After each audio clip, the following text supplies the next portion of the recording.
Hey guys, welcome back. I've got a review for a Christmas movie. Last year I did 31 Days of Christmas, and this year I was thinking, well, do I do it again? But I had a hard time finding enough Christmas-related movies that I hadn't already done a review of. So uh, I didn't decide. I decided not to do the 31 Days, but I do have a Christmas horror review, and this is 2016's Better Watch Out, directed by Chris Peckover, who also has a very short credit list that he did Undocumented in 2010, which is an interesting um, shot on video kind of film about illegal immigrants that are tortured, captured and tortured as they cross the border. That was pretty good. And this looks like his third outing. His other credit was a short story.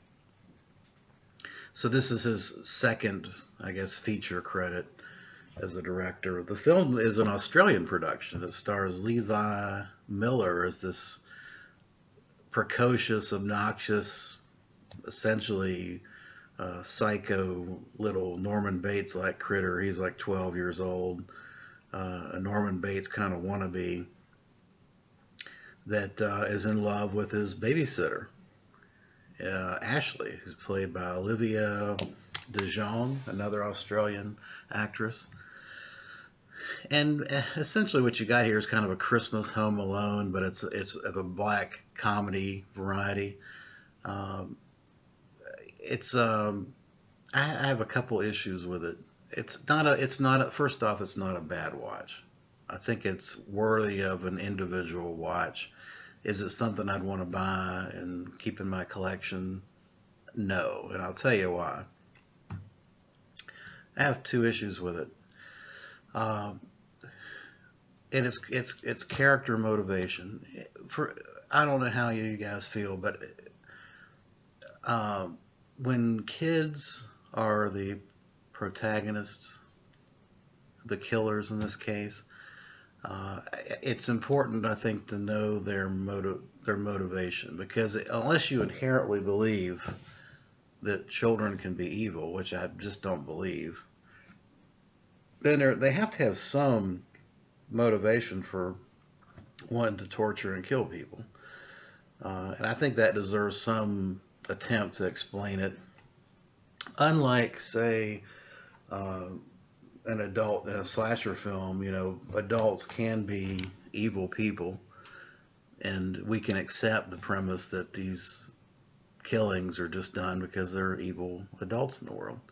But I have a hard time accepting that premise with children in these serial killer roles. I just feel like we need more to it than just to assume, well, this is just a really evil 12-year-old that's decided he's going to kill people. So that's a problem.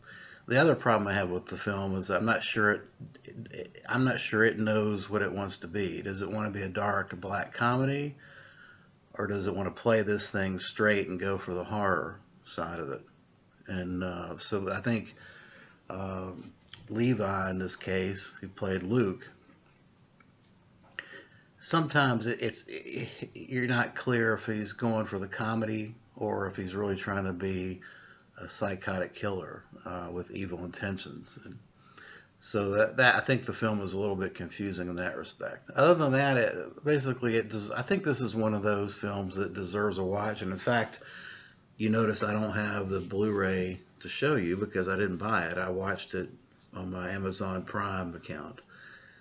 So I would suggest that if you have Shudder or Amazon Prime, you can check out Better Watch Out for yourself and see what you think.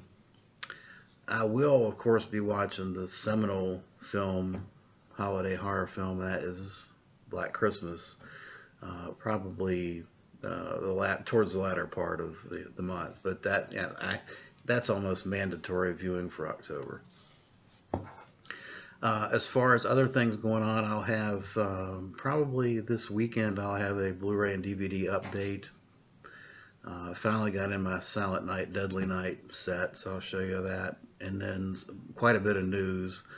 I didn't do a Franco Friday on Friday because I'm kind of running out of films. I've got a few things on Blu-ray that I haven't covered of Franco's, and I've got a few things on order. So when those things come in, I will obviously do some more Franco Fridays, and I need to do some Fassbender Fridays too. So that's my little update, and I hope you enjoyed the review. Thanks for watching.